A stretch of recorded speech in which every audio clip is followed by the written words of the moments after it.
Márcio Duran é um amigo nosso. Conheci ele através da editora lá, que a gente fez um trabalho com eles. E nos falamos já diversas vezes pelas redes sociais aí. E é uma pessoa bem bacana, um carioca maneiro, como eles dizem. E eu tenho certeza que Deus vai nos abençoar muito com a palavra dele nessa manhã.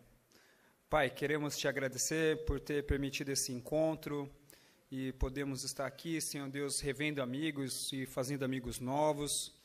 E pedimos, Senhor Deus, para que o Senhor nos ajude agora a receber a tua palavra e para que possamos glorificar o teu nome nela, Pai. É o que nós te pedimos e te agradecemos em nome de Jesus. Amém.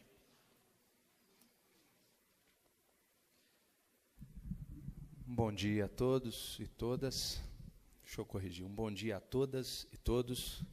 Questão de gênero, né? Foi bom carregar o púlpito aqui, porque aí ajuda na simplicidade que serve, né? Prazer. Eu tenho um problema que os meus S's, eles têm um chiado. Eu não sei, desde menino eu sou assim. Eu viajo aí, ando em alguns lugares, mas não consigo, pastor, resolver esse problema do chiado. Então, se eu por acaso chiar, você me perdoe, tá bom? Mas é uma alegria estar aqui. Eu já costumo dizer que eu já recebi a minha medida, né? Eu já posso ir embora. E por isso eu gosto de participar desses eventos, principalmente quando a gente não fala sozinho, né? Quando a gente ouve. E aqui as canções do Silvestre, do Wesley, nossa música brasileira, né? E essa nova geração aí vem para tentar redimir Silvestre e Wesley, essa bagunça, confusão que está nesse meio gospel, né? Que eu não sei nem o que significa esse negócio. Mas está confuso e eu fico feliz do Estênio, Diego e tantos outros caras aí que estão numa contramão, né? E louvado seja Deus por tudo isso. Contra o sistema do texto maravilhoso que o pastor Fernando leu sobre a Babilônia. E eu nunca tinha atentado para aquele texto e falei, nossa, que legal, que texto marcante. Então, eu já recebi a minha medida pelas canções, pelo que eu ouvi, e quero compartilhar alguma coisa e com alguma dificuldade, porque eu sou um cara repetitivo, né? Eu descobri esse tema da simplicidade em 2003, e desde então ele é um discurso quase repetitivo na minha vida, contínuo. Tanto que as pessoas que caminham mais próximas a mim têm dificuldade de caminhar comigo em alguns lugares. Falam, pô, você falou de novo esse não. Eu falei, não, de novo para você, né? Mas é um tempo especial, porque é um tempo em que veio uma liderança católica ao nosso país. E qual foi a palavra mais falada por essa liderança, ou sobre essa liderança? Né? Simplicidade. O que esse Papa tem de tão especial que outros não tiveram? Claro que tem uma história de marketing por trás, tem uma série de coisas, mas o que esse camarada chamado Francisco, e na verdade o nome dele é Jorge, o que ele tem de especial que está deixando todo mundo boquiaberto? É que para ele o menos é mais. Só isso. Para ele, o menos é mais. E ele está numa instituição onde isso nunca foi verdade, pelo menos pela sua liderança. Nunca é exagero, né? Quase nunca. Exceto por alguns homens que por ali passaram e, como Francisco de Assis, que na minha humilde opinião, depois de Jesus, foi o melhor exemplo de cristão que serve na sua simplicidade de vida. Muito mais do que Lutero, para desespero dos meus amigos protestantes. Muito mais do que Calvino, para desespero dos meus irmãos protestantes reformados. Francisco de Assis foi o grande homem do cristianismo depois de Jesus. E o que está sendo resgatado é uma simplicidade. É isso que está tão em voga e está tão batendo tanto na nossa cabeça, e você fica confuso. De um lado dizendo, e olha que o Francisco fala muito mal, né? Porque eles não têm o costume do discurso e da pregação como os pastores e evangélicos têm. Então, o discurso dele ele não é um orador. Imagina se fosse, aí a gente estava, né? Mas na simplicidade do que fala, ele alcança um objetivo tão marcante, e você fica confuso. Você ouve o cara e diz, nossa, isso faz todo sentido. Aí vem a turma dos evangélicos dizer, não, isso aí é coisa do demônio. E você diz, é do demônio. Quando me apresentaram Madre Teresa de Calcutá, eu fiquei em crise. E eu cheguei à conclusão de que se ela está no inferno, eu já estou no azeite em fogo brando. Porque eu tenho muita dificuldade em entender uma pessoa que dá a sua vida em serviço dos outros, e por amor de um Cristo que eu teologicamente entendo diferente do deles, e consigo aceitar as diferenças teológicas em relação aos irmãos presbiterianos, batistas, metodistas, assembleanos, mas não consigo aceitar aquilo ali, é muito difícil para a minha cabeça. E alguém fala de Madre Teresa e diz para mim, olha, é uma pena, né? Mas ela está no inferno. Eu digo, no inferno, rapaz? Então, sem querer antipatizar com alguns aqui, mas precisando pontuar, eu quero dizer que o assunto de simplicidade está em voga, está na moda. E a gente precisa aproveitar isso para dizer para a igreja que a igreja precisa se reposicionar, precisa repensar algumas coisas. Porque falar de simplicidade é um negócio muito difícil. Porque simplicidade é difícil de viver. E o que é difícil de viver é difícil de falar. Talvez falar seja mais fácil do que de viver. Falar sobre simplicidade é mais fácil que viver simplicidade. Porque a simplicidade é como a humildade. Você acha que ganhou, você perdeu. Você acha que é simples, deixou de ser. Então, eu fico muito feliz por um espaço como esse, uma oportunidade como essa de nós refletirmos sobre um estilo de vida mais simples e principalmente porque a gente está refletindo com o objetivo de alguma coisa. Não é só simples para dizermos que somos simples ou alguém dizer sobre nós que somos simples, mas é sermos simples para que, de fato, a gente possa causar um maior impacto no que diz respeito às coisas do reino, concernentes ao reino de Deus. Então, eu fico muito feliz pelo convite, muito obrigado, e é um prazer, de fato, estar aqui. Parabenizo o tema, simplicidade que serve, né? Porque, como bem disse o Fernando aqui também, o discurso é contagiante, né? Teologia normalmente é feita numa mesa, num laptop, às vezes numa sala confortável, mas a verdadeira teologia é aquela que é feita na prática, nos guetos. Aí estão os verdadeiros teólogos, como ele bem disse sobre João Boca, Milani e tantos outros heróis que eu conheci na minha vida cristã, homens desconhecidos. Famosos quem? Hã? Esses são os heróis, estão por aí, tem um monte deles, graças a Deus por isso. Graças a Deus por isso. E são homens que encarnam a simplicidade na vida e que lutam também. Porque até o fazer o bem tem um quê de vaidade muito grande envolto. Então você pode ser um grande filantropo, não sei bem como é que pronuncia isso, e ser um cara extremamente vaidoso com isso. Essa é a sua bandeira. Então olha como é complicado o negócio. Você faz o bem, mas no teu coração aquilo é um negócio complicado. Queria ler um texto para a gente começar, para não ficar só na falação, né? Está lá em João, capítulo 13, texto muito conhecido.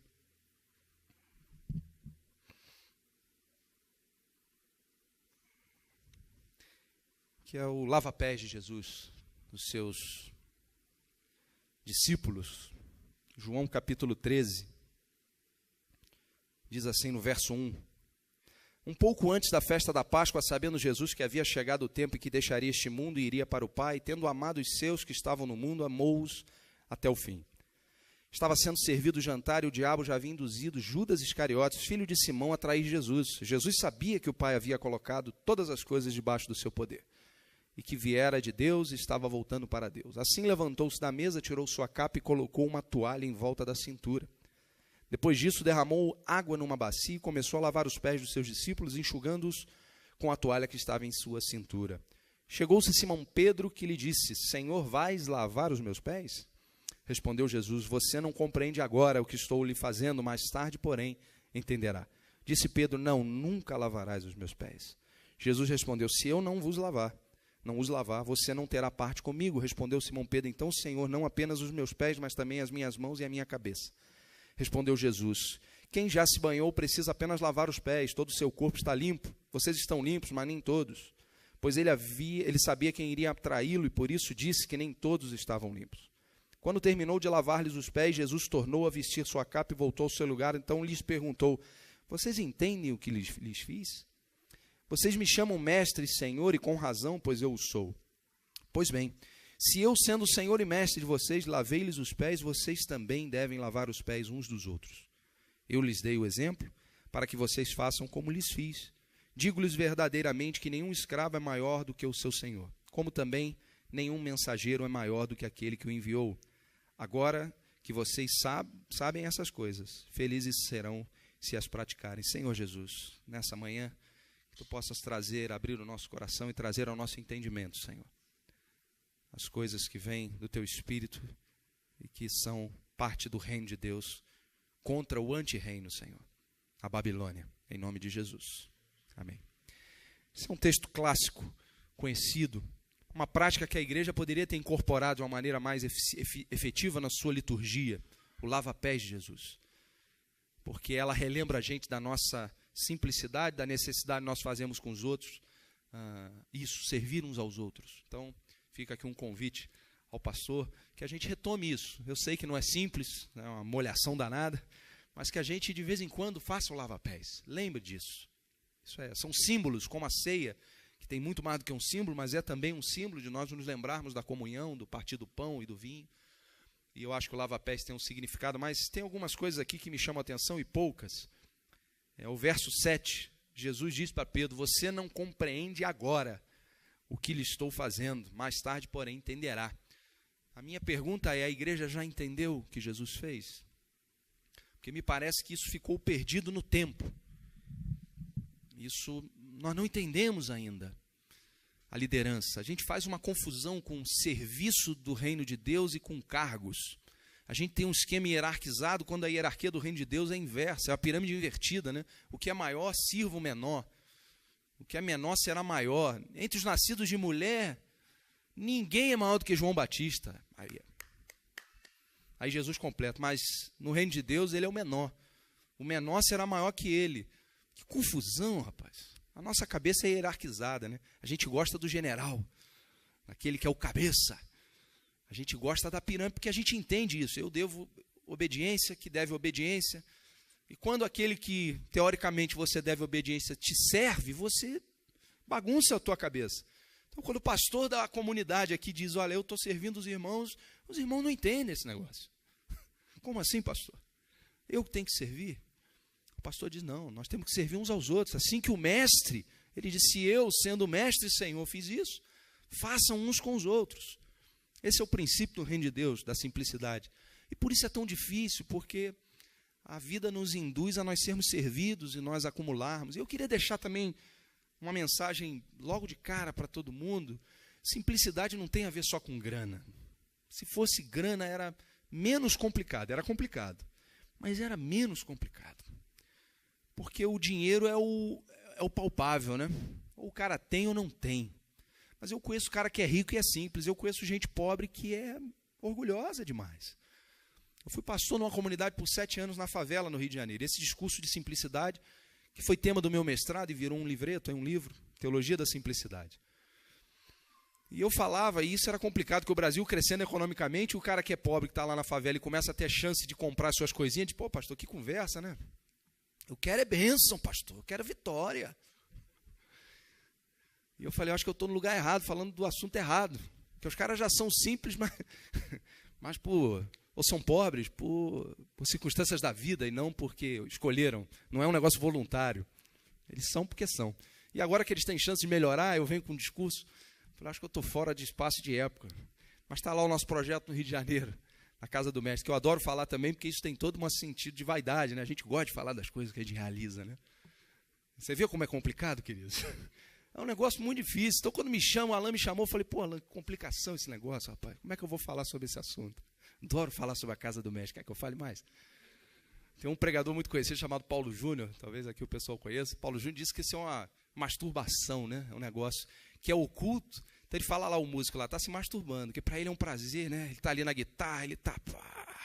Aliás, como a gente gosta de rock and roll, né, irmão? Vamos tirar um pouquinho desse negócio, trazer a nossa cultura, né? O cara está ali na guitarra, ele está numa masturbação, é um prazer solitário, né? Ele está ali, e está todo mundo ali, que bênção. Complicado, meus irmãos. Simplicidade é um negócio muito complicado. Mas é um tema que a gente precisa tratar, porque... E como eu disse que não é só dinheiro, a simplicidade envolve o quê? Envolve hierarquia eclesiástica. Olha que complicado esse negócio. Envolve institucionalização da igreja. A igreja hoje é uma grande... Eu não vou nem dizer que é um grande negócio, né, irmãos? Porque eu me lembro quando eu estava... eu sou economista de formação, então os amigos que não são cristãos já viu a piada. Pastor e economista, está rico, né? O cara está rico. Outro amigo diz assim, pequenas igrejas, grandes negócios. E você tem que ouvir isso, né? E um outro amigo meu, pastor, diz assim, rapaz, quando você tem que explicar que você é pastor, é que alguma coisa está errada, né? Olha, eu sou pastor, bom, mas deixa eu explicar. Eu não sou como os outros. Pô, que negócio enrolado, né? Então é uma época complicada. Eu também sou de um tempo que ser pastor era ser ignorante, mas não ser rico, nem safado, né? Você era ignorante. Esse cara é pastor, coitado, é ignorante, é um iletrado, e conduz aí uma turma aí de, pô, o pessoal não sabe nada. Hoje você diz que é pastor, está arriscado o cara te pedir RG, CPF, não sei o quê. Vai fazer uma compra. E isso é uma lástima, é um negócio... Mas é um sinal dessa turbulência que vive a nossa sociedade. E a igreja embarcou nesse negócio. Eu me lembro no início dos anos 80, e meu trabalho sobre simplicidade, ele tem a ver sobre um movimento que foi oriundo lá do Pacto de Lausanne, em 1974. Então, eles, quando fizeram o Pacto de Lausanne final, o documento final, no artigo 9º, ele fala sobre os cristãos terem um estilo de vida mais simples para poderem ser mais efetivos em missões, em ação social, transformarem esse mundo. Os caras colocaram lá mais de 3.000 lideranças, liderados lá pelo nosso querido Billy Graham, assinaram isso e dissemos, é um propósito. Isso, a tendência era isso vir dessa decisão e passando para as igrejas ao redor do mundo, né? Nós tínhamos lá alguns, 3 brasileiros, né? Um que eu vim conhecer há pouco tempo, Tácito Pinto, que hoje está na Austrália, é um irmão querido. Neuza Itioca, que eu não vou fazer nenhuma consideração, na época presidente da ABU, hoje ela cuida de estudos sobre demônios, e eu não vou fazer nenhum comentário, mas eu prometo.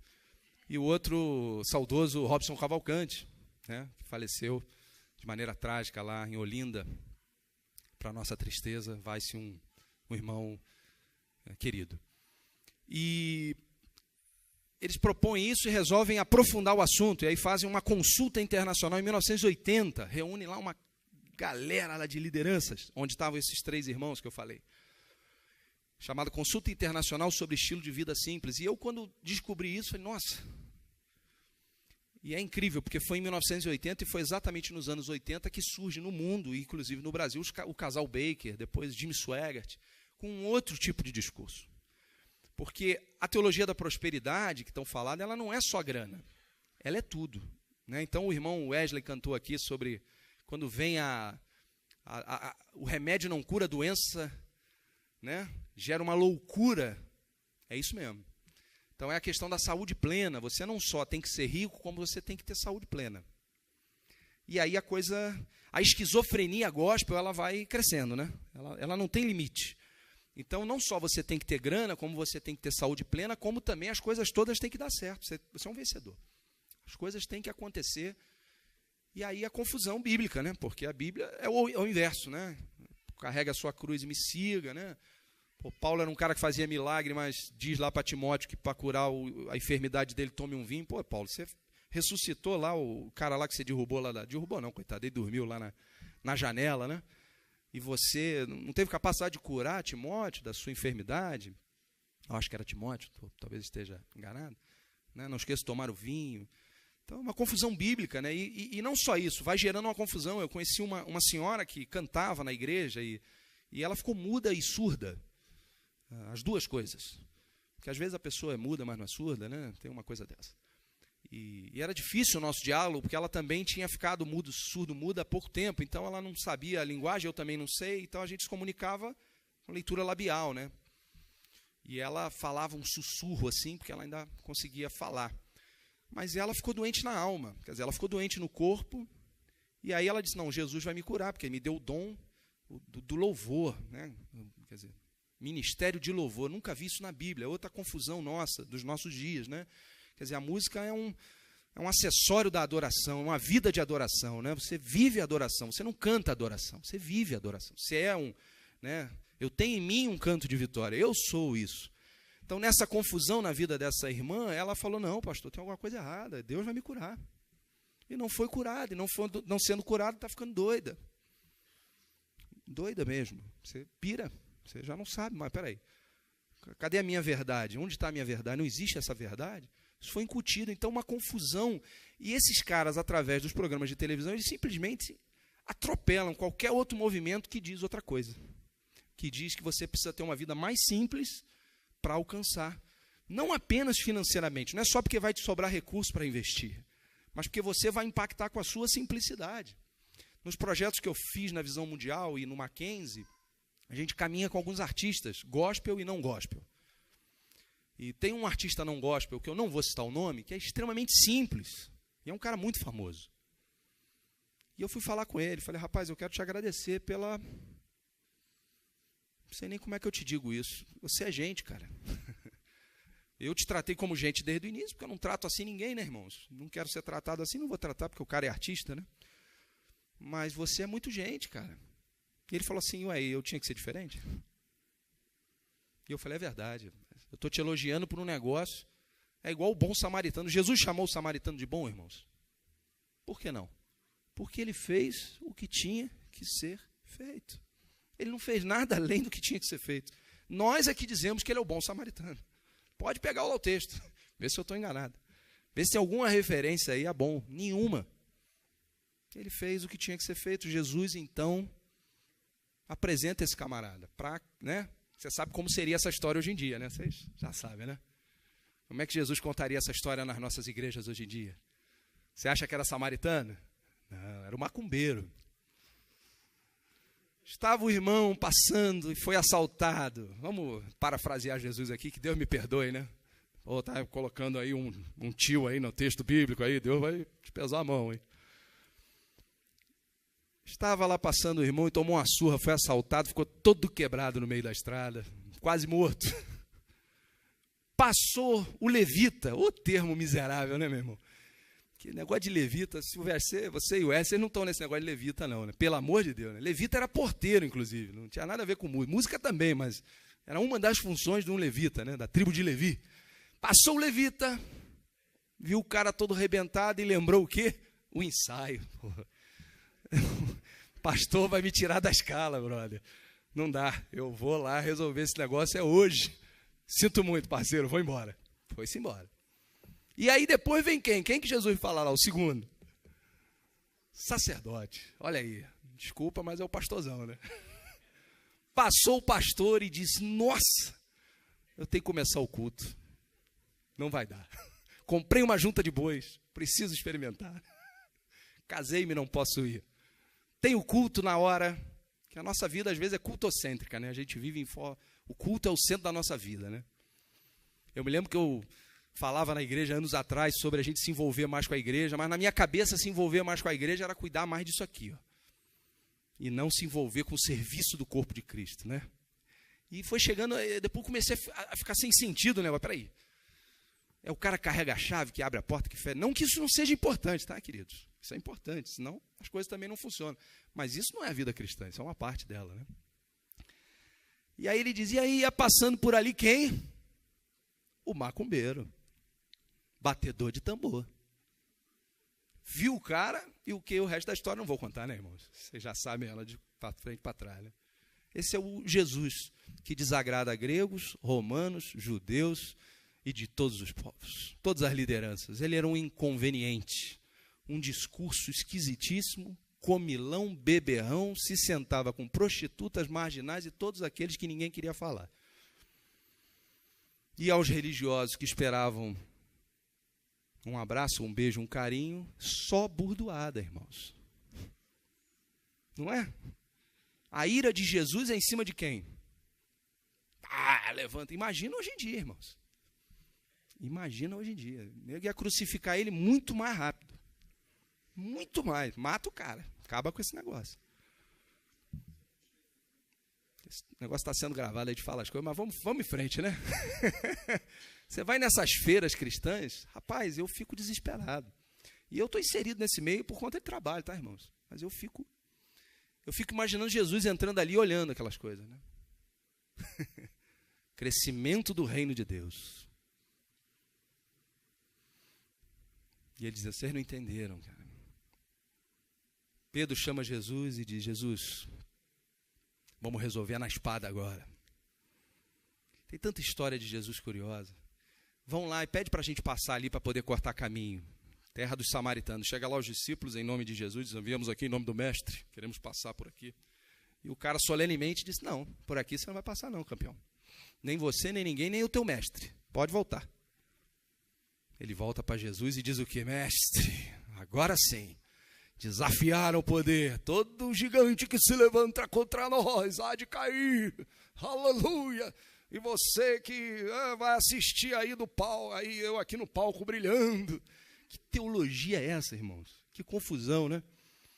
Mestre, vamos fazer uma oração, vai cair fogo do céu, vai matar todo mundo e nós vamos entrar lá. O negócio é o bonde doido do mestre de Nazaré. E Jesus disse, meu Senhor, vocês não entenderam da minha natureza. Eu vim para salvar, não vim para destruir. Eu vim para cuidar. É um outro estilo, irmãos. Você vê que eu não falei, até agora, não tem dinheiro envolvido no nosso assunto. Só que, bem disse o pastor Fernando aqui, dinheiro é assunto altamente espiritual. Já dizia, de onde eu vi lá da Igreja Nova Vida, Bispo Roberto Macalister. Porque Jesus fala o tempo todo sobre grana, mas sobre o desapego à grana, sobre usar a grana. E Jesus não foi um asceta. Sabe o que é um asceta? O cara que abre mão dos prazeres todos da vida. A dificuldade também do cristão e até mesmo dos judeus mais ortodoxos da época era entender que Jesus não era João Batista. João Batista era o exemplo de um segmento judaico que todo mundo entendia. Não, esse cara é um asceta, vive no deserto, come gafanhoto, mel silvestre. Jesus não era nada disso. Jesus era um cara que metia o porrete nos religiosos, era um camarada que pregava um reino de Deus. Jesus não pregava salvação. Jesus não falava de um céu, Jesus falava do agora. O reino de Deus é chegado sobre vocês. A mudança é agora. É a partir de agora.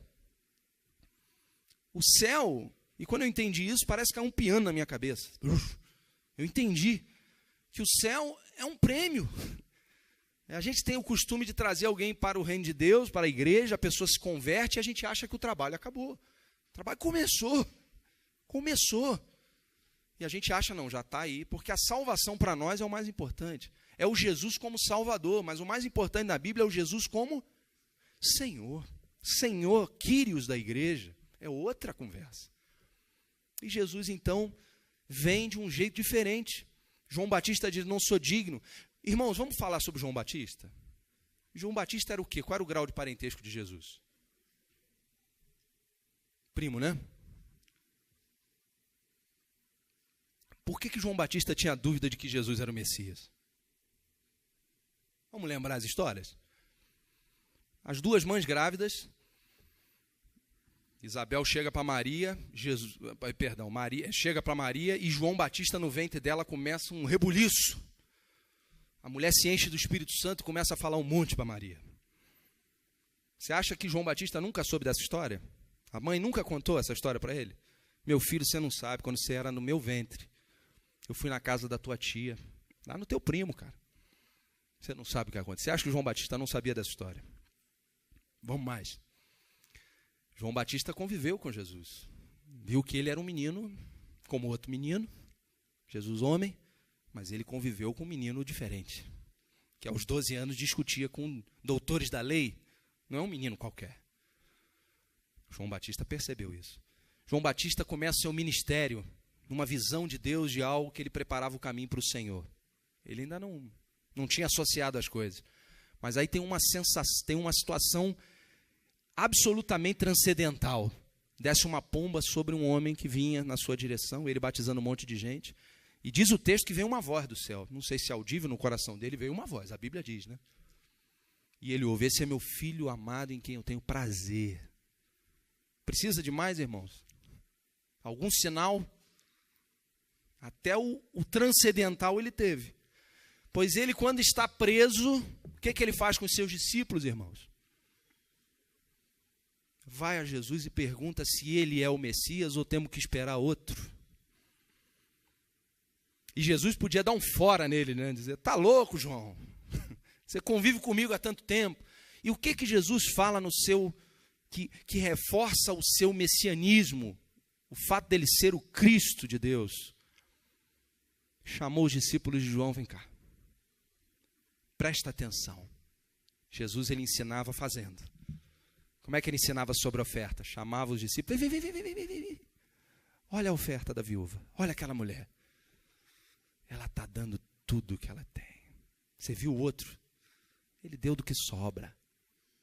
Talvez ele deu a esmola, no sentido não da palavra, mas do sentido que nós temos de esmola. Ele deu. Ela deu tudo, cara. Entenderam? Os caras entenderam. Ele chamou os discípulos de João e falou, vem cá que eu vou mostrar para vocês. Curou um monte de gente, fez um monte de coisa. E ele fala lá, os cegos vêm, os coxos andam, papapá. E o reino de Deus é pregado aos pobres. A boa notícia era quem não tinha nada. Você sabia que o Nordeste brasileiro há 60 anos passa a maior seca dos últimos 60 anos? Esse ano passa uma seca pior dos últimos 60 anos. Sabe por quê que os caras não estão sentindo tanto e você não está vendo noticiar?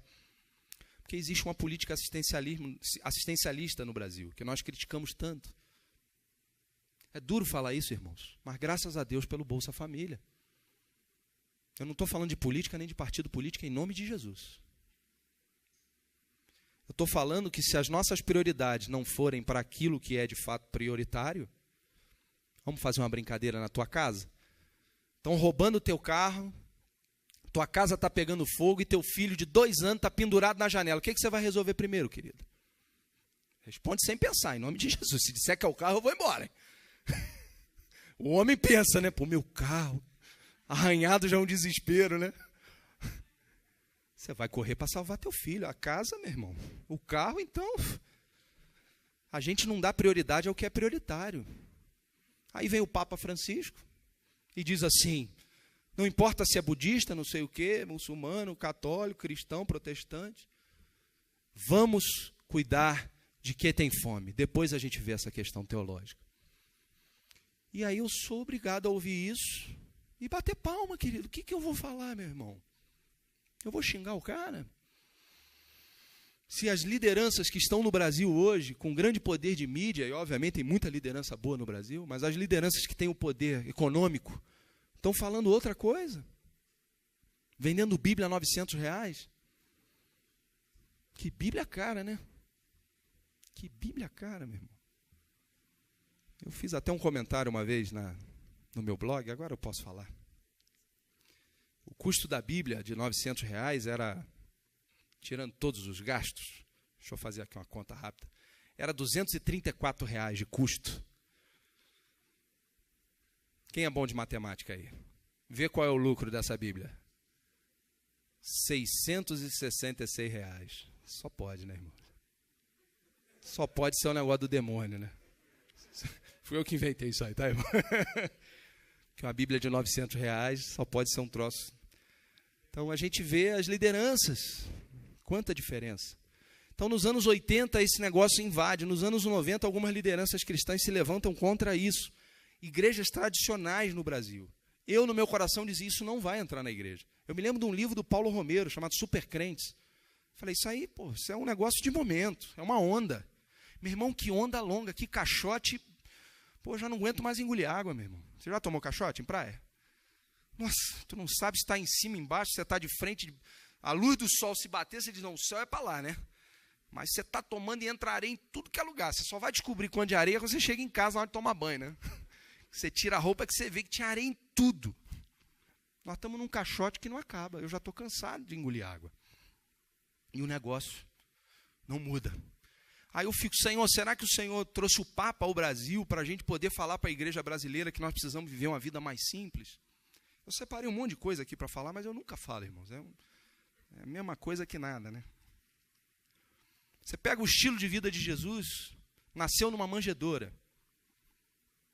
A mãe apresenta 2 pombinhas ou 2 rolinhas. Família pobre, Jesus nasceu. Nasceu numa cidade pobre. O rei de toda a terra não podia ter nascido num lugarzinho melhor, rapaz? Olha a nossa teologia, né? O cara foi nascer, não tinha nem um lugar para ele ter um parto decente. Foi nascer junto a animal. Que Deus louco é esse? Que o maior evento, né? Tem aquela história do Bill Clinton, né? Uma vez perguntaram qual era o maior evento da história da humanidade, e ele escreveu lá, deu uma declaração lá na época que ele era presidente, dizendo que foi o homem pisar na lua. E o Billy Graham depois escreveu no New York Times dizendo que, querido presidente, sinto discordar, mas o maior evento da história da humanidade não foi o homem pisar na lua, e sim Deus pisar na terra. E Deus pisa na terra no corpo de um menino, numa família pobre. Irmão, está tudo errado, irmãos. Ou então nós não estamos entendendo nada. A vida dele é uma vida simples, de uma túnica, um discurso vigoroso, uma vida de exemplo.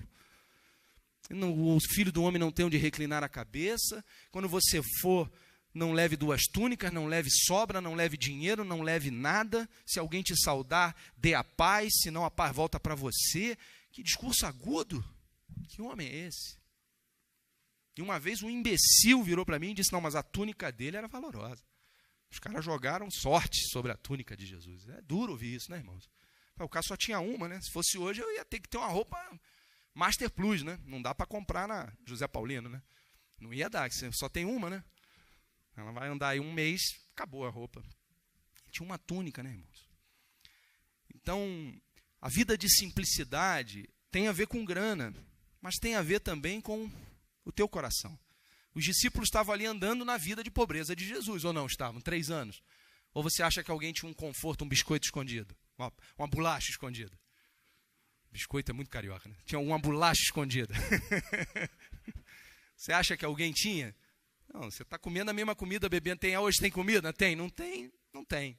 Vamos bater palma, vamos louvar a Deus e vamos ser felizes. Os caras estão ali. Depois da caminhada, olha como é que não tem a ver com grana. Chega uma mulher, mãe de 2 discípulos. Chama o mestre e diz, mestre, posso lhe falar? E Jesus, claro, minha querida. Vamos lá. O que eu posso te servir? Aí ela diz assim, mestre, quando o senhor vier no teu reino, que Jesus falava de reino, né? O que eles entendiam de reino? Rei, trono, né? Cetro, né? Poder. Quando o senhor vier no seu reino, permite que os meus filhos... Coisa de mãe, né? Querendo um pistolãozinho, né? Vocês chamam de pistolão aqui em São Paulo? Uma indicaçãozinha, né? Pô, dá para acomodar um do teu lado direito e esquerdo? Jesus falou, mulher, você não sabe o que você está pedindo. Eu vou dizer mais para vocês, aquilo ali era com concordância dos filhos, hein? Aquilo revoltou os outros discípulos. Ninguém estava entendendo ainda o negócio. Cadê a simplicidade no coração? Vida de pobreza. Andando com Jesus para lá e para cá, vivendo de oferta. Jesus não era um asceta. Comia, bebia quando lhe davam. Ele usufruía dos prazeres, mas ele usufruía na comunhão, na graça. Quando derramam aquele perfume precioso sobre o pé dele, ele diz o que não. Só que a gente só pegou o texto que ele diz, os pobres sempre tendes convosco. Aí o cara diz, isso aqui é o princípio de Deus, vai ter sempre pobre no mundo. Olha como a gente é complicado o negócio. Jesus não disse isso. Jesus disse, olha, você tem a oportunidade de fazer o bem, agora ela vem aqui para me preparar para a minha morte. Deixa ela derramar. O dinheiro não é o mais importante é o coração, não é o quanto você tem. Isso é o nosso grande desafio, porque isso envolve angústia, ansiedade. Um monte de coisa. O desafio para a igreja é ter uma vida mais simples a partir do seu coração, a partir de si mesmo. Porque a partir de si mesmo você consegue impactar os outros. Do jeito que você trata o trocador do ônibus, do jeito que você fala com o garçom. Teu filho está vendo isso e ele vai fazer igualzinho. Do jeito que você é grato por alguém que fez uma comida para você ou que te serviu naquele dia. Isso é simplicidade, irmãos. E é isso que a gente precisa ver. A simplicidade é uma revolução interior, não é um movimento. Ela se torna um movimento depois, um movimento que acontece naturalmente, mas tem que começar dentro do teu coração. Naqueles sonhos que desde a infância, que às vezes tem relação psicológica envolvida, teu pai dizia que tu não ia ser nada, sabe aquela coisa? Aí você quer provar que você pode, você não vai provar nunca. Nem para você, nem para os seus, nem para ninguém. Porque, como bem disse o nosso querido Fernando, né, só mais um pouquinho. Você vai estar sempre em busca de. A saciedade, ela faz parte do contentamento. Você só se sente saciado quando você é grato a Deus. Hoje tem, louvado seja o Senhor. Hoje não tem, louvado seja o Senhor. E eu estou falando isso, irmãos, com muita dificuldade. Isso é uma dificuldade para mim diária. Ou você acha que não? É bom o discurso. Por isso que eu disse, o discurso é mais fácil do que a prática desse negócio. De viver uma vida simples. Eu já estou partindo para a conclusão. Deixa eu ver se tem alguma coisa aqui importante a gente falar que eu não tenha dito. Ela é pessoal. Simplicidade começa dentro de você, ela é institucional. Você tem que levar isso para a tua comunidade de fé, para a tua igreja, para o teu grupo pequeno. E começar a fomentar isso. Vamos ser mais simples. Para com esse negócio de cargos, de preocupação. Recebia na igreja lá um cara, não, pastor, eu sou diácono. Eu falei, não, o irmão foi diácono, né? Não, eu sou diácono. Não, o irmão foi diácono. Aí ficou, foi, eu sou. Não, porque diácono é um serviço. Por isso que eu digo que eu não sou pastor. Eu não estou pastoreando hoje, irmãos. Eu estava pastor. O dia que eu voltar a pastorear, e se Deus assim permitir, eu volto a ser pastor. Pastor é uma função, não é cargo. Onde na Bíblia está escrito que pastor é um cargo que você ganha, um título? A gente tem mania dessas coisas. Vai fazer um seminário, o cara quer um certificado para botar na parede. Eu fui. Pô, importa é o que está na tua cabeça, é o teu conhecimento, né? Não estou dizendo que você vai se formar na faculdade, você não tem que ter lá um teu canudo. Eu estou dizendo, pô, quanto de certificado é em Cristo? A gente vai fazer evento, cara, não, mas tem que ter um certificado. É tantas horas. A gente gosta de uma bobagem, né? Tá vendo como é? Eu gosto também. A gente gosta dessas coisas. Ser reconhecido. Falar que, né? Eu adoro falar os amigos famosos que eu tenho. Ah, eu sou amigo do ciclano, do fulano. Aí daqui a pouco eu digo, oh Deus, desculpa. Porque o cara não te conhece. Aí você diz assim, eu sou amigo do João. Aí o cara, pô, mesmo. Se o cara é amigo do João, o cara é gente boa. Porque o João não é amigo qualquer um, não. Não é assim que a gente faz, irmãos? Tem cara que eu digo que é meu amigo, que eu não vejo esse camarada há mais de 4 anos. É meu amigo de verdade, mas não vejo há 4 anos. Eu falo como se ontem eu tivesse tomado café da manhã com ele. Aí o cara, pô. Olha como é difícil, né? Simplicidade institucional, irmãos. Igrejas mais simples, mais leves, mais eficientes. Que sobra mais grana para a gente investir naquilo que tem que investir. E onde é que a gente tem que investir, irmãos? Qual é o problema? Qual é o gargalo em São Paulo? Qual é o gargalo em São Bernardo? Onde é que está a pobreza aqui? Está na Cracolândia, irmãos? Onde é que tem? Eu não conheço São Bernardo do Campo. É ali que a igreja tem que atuar, irmãos. É ali que vocês têm que se mobilizar. Mas a gente não consegue se mobilizar porque a nossa vida está tão ocupada com outras coisas que não tem nada a ver com a simplicidade que a gente não tem tempo. A gente não tem tempo. A simplicidade é interior para se refletir no exterior. E sabe aonde é que a simplicidade melhor reflete? No serviço. No serviço. Não tem outro lugar que você mostre a sua simplicidade do que no servir. E olha, se você é advogado, não vem dizer que você vai dar curso ou vai oferecer os seus serviços de advogado. Vai lavar o banheiro. Vai lavar o banheiro, cara. Por que você acha que você é advogado? Desculpa aos advogados aqui, né? Por que você acha que você é advogado, você vai só trabalhar com lei?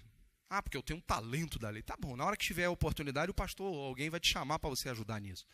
Mas ó, o que está precisando agora mesmo de verdade, meu irmão, é alguém passar uma bucha lá no banheiro que está um fedor danado. O irmão pode servir?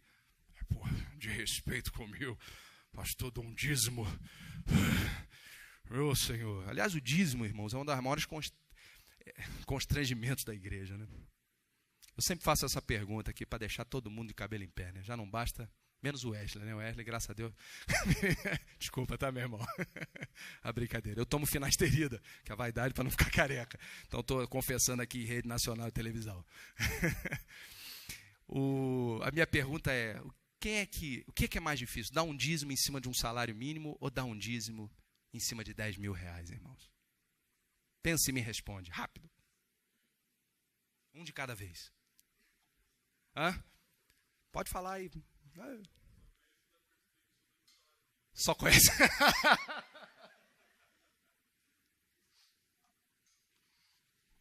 Muito boa. Irmãos, é claro que é dar o dízimo do salário mínimo, irmãos. Por quê?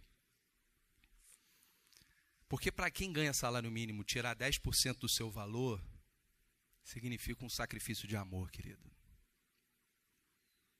Para quem ganha 10 mil, tirar 1.000, ele fica com 9 mil para viver.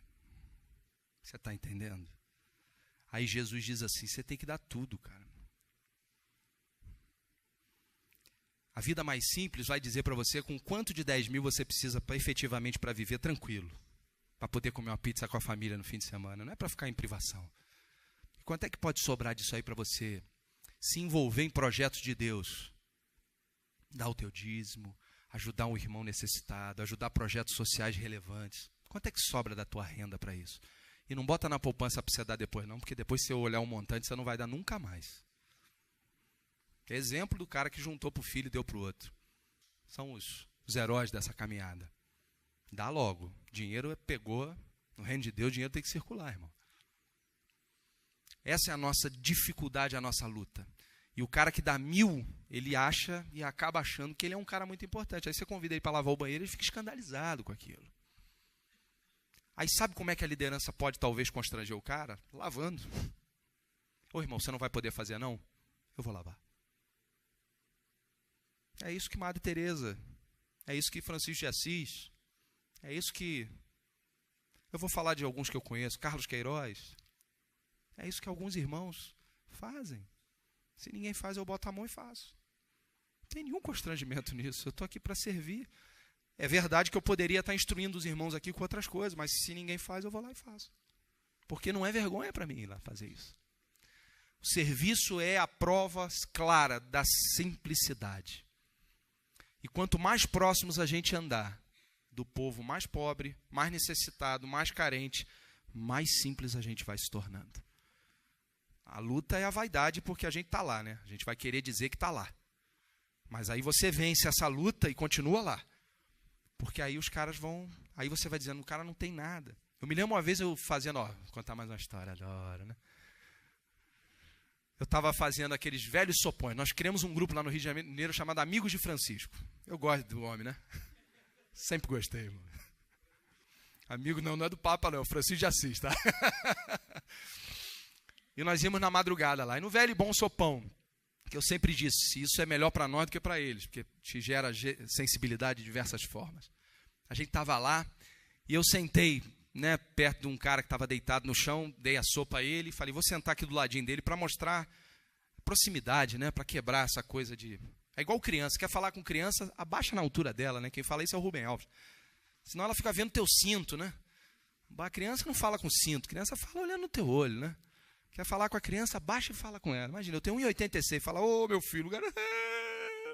chorando para a mãe, né? E eu me sentei para falar com o menino. E na rua a gente sabe que nem sempre o nome do cara é o nome do cara. Às vezes ele dá um nome fantasioso porque ele está fugindo da família, da polícia. Eu sei que o nome que o cara me deu, ele acabou comigo, né? Meu nome é Márcio. Aí eu cheguei e falei, ei, campeão, tudo bem? Estou aqui, para tomar uma sopa contigo. Peguei uma sopa também, para dar uma quebrada, né? E eu falei, como é que é o teu nome? O cara disse, Márcio. Não consegui mais nem comer a sopa, né, irmãos? Falei, 2 Márcios, 2 vidas, 2 histórias. Porque a vida é muito injusta, né? Eu nunca precisei trabalhar. Meu pai sempre disse, meu filho, vai estudar. E você estudando, obviamente, as oportunidades acontecem. Aí eu cresço na vida socialmente, socioeconomicamente, deixar bem claro isso. E aí eu digo assim, eu estou colhendo os frutos daquilo que eu plantei. Pô, que bacana isso. Covardia, né, meu irmão? É igual uma corrida, né? O cara dá a largada aqui, pá, eu saio correndo. Depois que eu estou 2 horas correndo, ele dá a largada. Diz, chega na frente do cara. Pô, meu irmão, nem o Usain Bolt vai chegar na frente. Não é? É isso que a vida faz. O que a gente tem que fazer é diminuir essas diferenças para que o cara tenha a mesma chance que eu de chegar na minha frente. Se ele for melhor. Não é? No sentido intelectual, se ele tiver condições, ele pode chegar na minha frente. E aí você vai vendo os milagres na vida. Eu estudei economia no Rio de Janeiro, na UERJ. E tinha um menino lá, negro, que é outra complicação. Todo mundo fala de cota para negro. Eu estava numa reunião chiquerésima aí, nas minhas andanças aí profissionais, estava falando lá não vou falar o nome dele não, muito conhecido, dando uma palestra, até que ele fez uma crítica veemente ao sistema de cotas. E eu ia fazer uma pergunta, porque depois foi aberta a pergunta, mas eu falei assim, eu vou expor a nudez do cara, eu não vou fazer isso. Eu fiquei incomodado para falar. Só que ele veio na mesa depois, ele era muito agradável. Abracei ele e falei assim, mestre, posso te fazer uma pergunta aqui? Mas a mesa ouviu. Tem algum negro nessa sala? Aí ele... Devia ter, irmãos, uns 50 executivos. Nenhum negro. Eu falei, mestre, eu não sei se o sistema de cotas é o mais certo, mas eu quero te dizer uma coisa, do jeito que está, não dá. O Brasil é um país de muitos negros. Isso aí não está legal, não. Ele ficou constrangido. Ainda bem que eu não falei publicamente, porque o cara... E ele ia querer me bater, né? Porque... É isso que a gente tem que ter. Se os seus olhos forem bons, todo o teu corpo será luminoso. É a maneira como você vê a vida. E a mídia, ela informa você do jeito que ela quer. Fica ligado. Pede a Deus discernimento e sabedoria no teu coração para você entender essas coisas.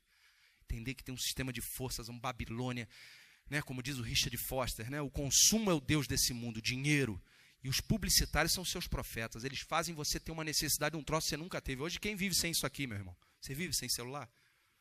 O dia que eu saio sem celular, parece que eu estou pelado, né? Meu Deus, meu celular. E eu estava lá na faculdade, tinha um menino chamado Marquinhos.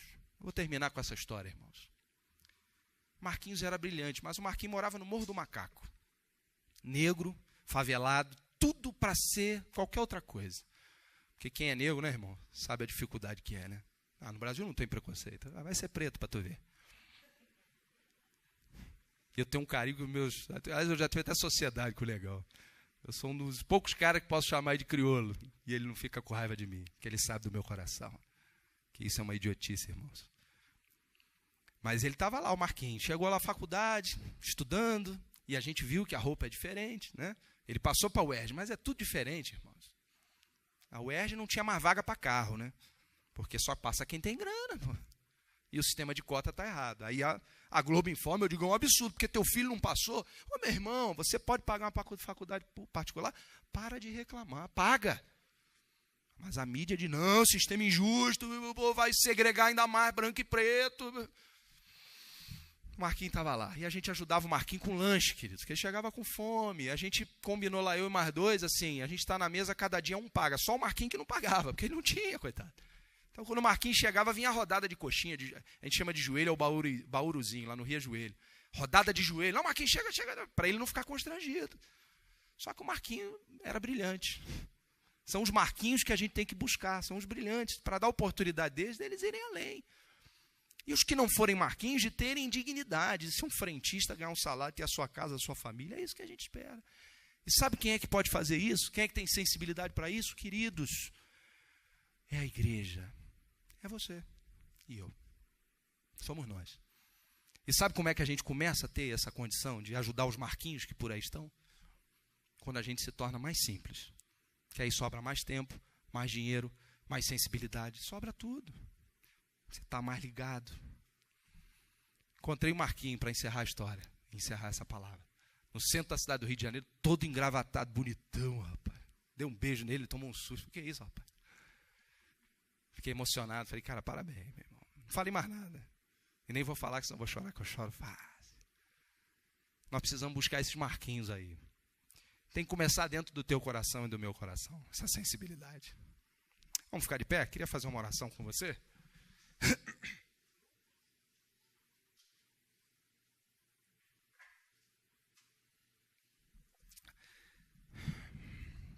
Senhor, nós te agradecemos nessa início de tarde, Senhor, pelo teu Espírito que é quem traz a graça. Tu sabes quem somos nós, Senhor, e a incapacidade e a probabilidade da nossa vida ser totalmente errada, Senhor. Mas o Senhor, pela tua graça, tem tido misericórdia de nós e essa sensação de graça e do Espírito é algo que vem de ti. Muito obrigado, Senhor. Que o convencimento, que a mobilização, que a sensibilização sempre venha de ti, nunca de uma retórica humana, de uma fala apropriada, pontuada, mas que seja sempre através do teu Espírito, porque é Ele que nos move, Senhor, a todas as coisas.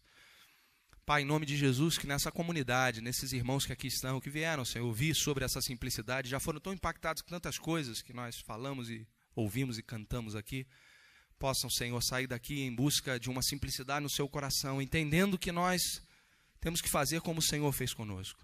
E que nós de fato nada somos. Tudo que somos, somos pelo Senhor. Tudo que fazemos de bem, fazemos porque o Senhor conosco estava. E tudo que fazemos errado, a culpa é exclusivamente nossa, Senhor. Tenhamos essa sensação do servo inútil, Senhor. Daquele que faz tudo o que tem que ser feito e não fez nada além daquilo que tinha que fazer, Senhor. Tenhamos a sensação de que estamos aqui para servir e assim considerar o outro maior do que nós. E assim nós conseguiremos, inclusive, viver em mais paz com os irmãos. Tendo mais tolerância com os erros uns dos outros, Senhor. Porque nós somos tão errados, Senhor. Por isso nós precisamos tolerar. Por isso nós não podemos julgar. Ajuda-nos, Senhor, na árdua tarefa dessa mensagem. E que essa vinda do Francisco aqui, do Jorge, Senhor, do teu filho, Senhor, ele possa despertar, Senhor, no teu povo evangélico, cristão, que também é teu povo, Senhor, que também diz que professa Jesus na sua vida, possam servir mais e mais para fazer diferença nessa terra e salgar essa terra. Porque o que as pessoas precisam não é ouvir o nosso discurso, Senhor, mas é ver a nossa vida, Senhor. E quererem também ter a vida diferente, para a glória do Teu nome e para a continuidade e construção do Teu reino contra todo o anti-reino de Babilônia. Em nome de Jesus nós oramos, Senhor. Amém e amém. Deus te abençoe, querido.